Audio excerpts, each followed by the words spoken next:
If you're looking for a way to add voiceovers to your editing project, there's a new feature in Davinci Resolve 20 that makes it really easy. Please carry on watching this video and I'll show you exactly how to do it.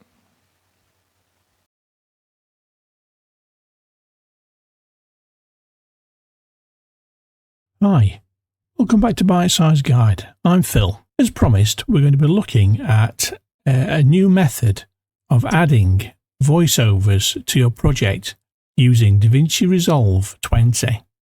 Before version 20, to add voiceovers to a project we'd have to go into Fairlight, but now in this new feature in version 20, it's a lot more simple. There are actually two versions of the new feature. There's a simple version in the edit page and there's a slightly more advanced method of the same sort of feature in the cut page. Today we're going to show both. First of all, we're going to look at the simplest method, and that is done in the edit page of our project. And if you look up on the timeline, top left, there's a brand new icon. And if you click on it, it brings up a record voiceover panel. So looking at the panel, at the top, we have a record button. So if you click that, it would start to record a voiceover from the point at which your playhead is sat. Below that are the audio levels, and there's no activity there at the moment because the correct microphone isn't selected. But as soon as we select that, then it will become active. You'll see it start to come to life. Below that is the file name of the recording that you're going to make for the voiceover. It will save a copy to the default area and call it that name. Below that is the audio input. Now that's where we select the microphone we're going to be using. So on the drop down, I'm using a Yeti Nano, so I'll click on that. The monitoring for the audio kicks into life because we've selected the correct microphone. And below that is the record track selection. And what you can do, you can ask it to record straight to a specific audio track. We've got a blank one there, audio 2. We can record straight to that track, or we can leave it as auto, and what it'll do is create a brand new track just for this. So we'll leave it at auto just to see what happens. On the top right of the panel, there's some additional features. There's input monitoring. If you tick that, it gives you an extra panel for monitoring the sound that you're recording. Now the trouble with it is though, it can give you a bit of feedback. I don't like to use it because, well, I'll show you.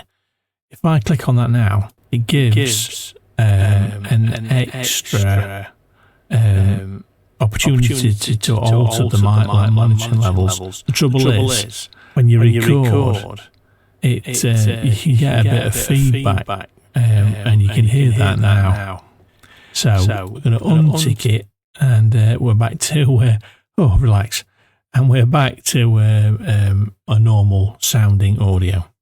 Below that, if you tick or untick, you can get a 3-second countdown. So basically, if you've got that ticked, you click on the record button, and it'll count down on here 3, 2, 1, and then start recording. If you don't do that, it'll just go straight into it. So as soon as you press record, the record button, it will just start recording it straight away. I think it's good to have that because then you can sort of press that and then you can concentrate on what you're doing rather than to look for the button.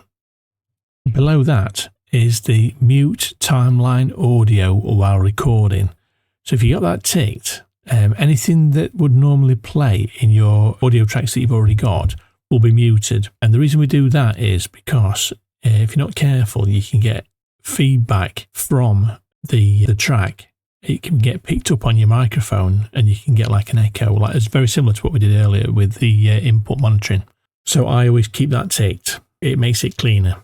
There's an option for stereo input. Well, we've only got one mic, so I don't bother with that one. And you've got the option to hide options.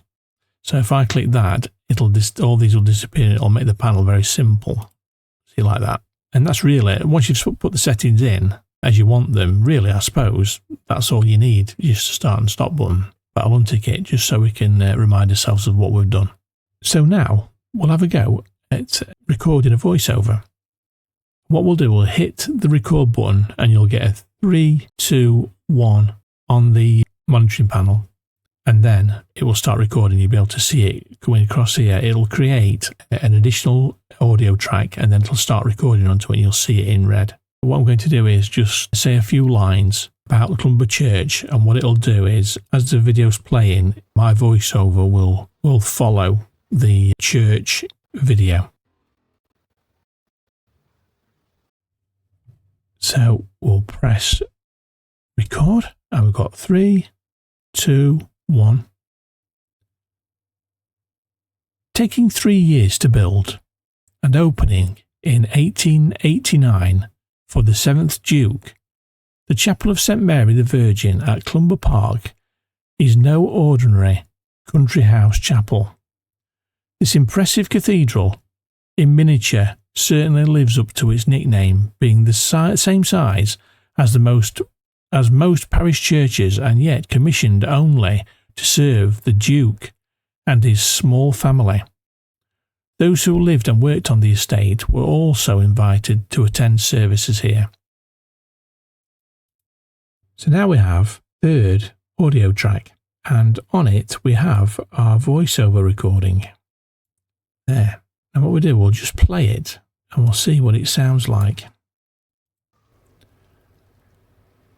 Taking 3 years to build and opening in 1889 for the 7th Duke, the Chapel of St Mary the Virgin at Clumber Park is no ordinary country house chapel.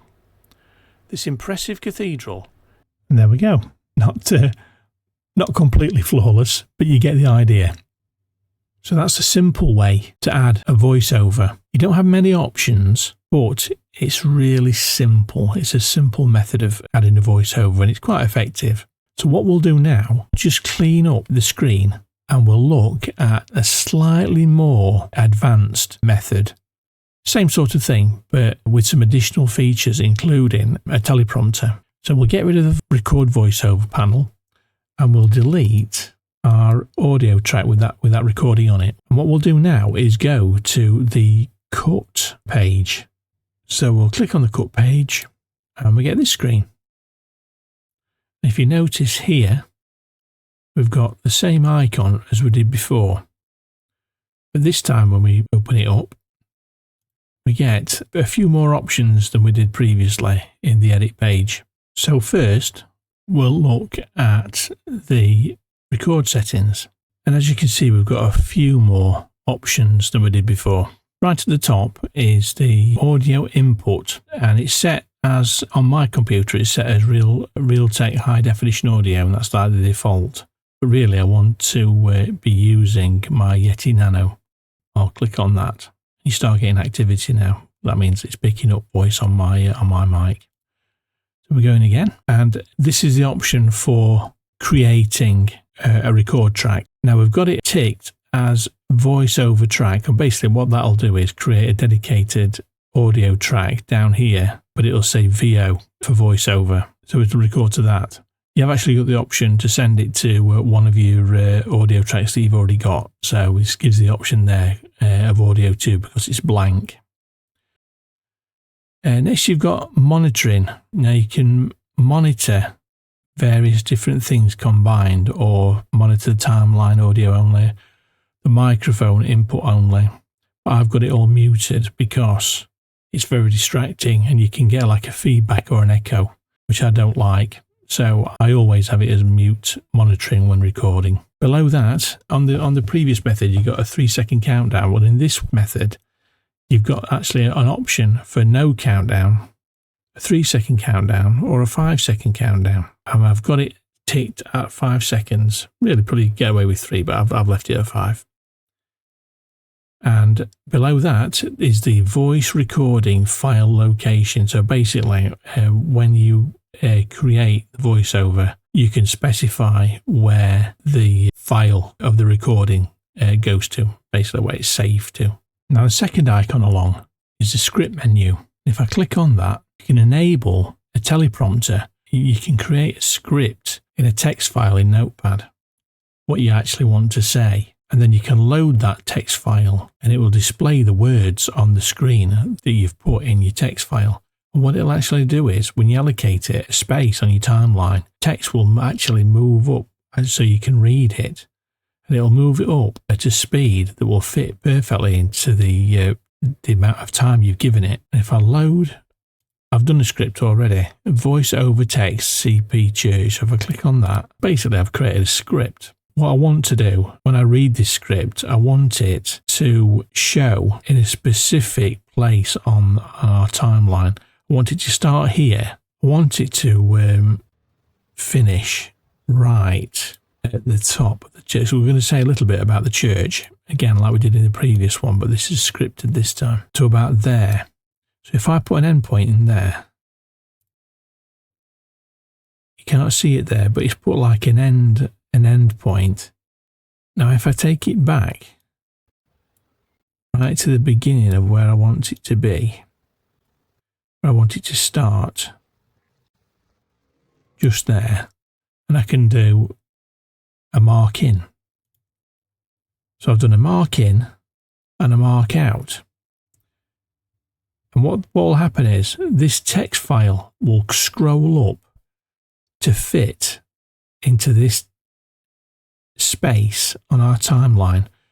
So as I'm reading it, it will start here and it should, as I'm reading it, finish just at the point where it gets to the top of the church. I can keep up with it.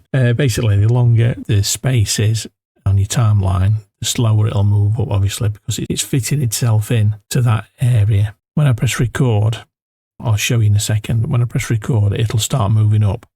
And also on this tab, you can clear the script if you want. You can get rid of it if you don't like it. You can do yourself another one. You can alter the font size, so you can make these words bigger. I like it kind of at that size. You can alter the spacing, the line spacing, and the margins on the edges. And also you can change the opacity, so you can make it darker behind, so it's less distracting when you're reading. You know, if you play with it and get it as you want it.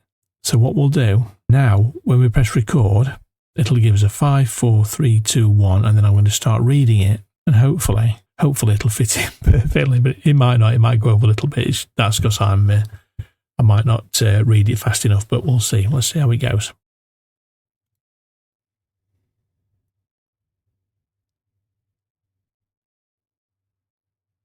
Taking 3 years to build, and opening in 1889 for the 7th Duke, the Chapel of St Mary the Virgin at Clumber Park is no ordinary country house chapel.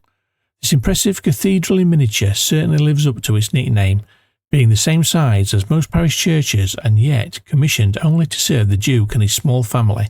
Those who lived and worked on the estate were also invited to attend services here. I had to read it fairly quickly. If I made the timeline longer, it would have been slower. But because I wanted to cram it all into that little area of time, I had to read it quite quickly. So if we play that back now, what we'll do, we're going to edit. And as you can see, it's created a voiceover track. And it's put our voiceover into it. So if I pull back on that and press play. Taking 3 years to build, and opening in 1889 for the 7th Duke, the Chapel of St Mary the Virgin at Clumber Park is no ordinary country house chapel. This impressive cathedral in miniature certainly lives up to its nickname, being the same size as most parish churches and yet commissioned only to serve the Duke and his small family. Those who lived and worked on the estate were also invited to attend services here.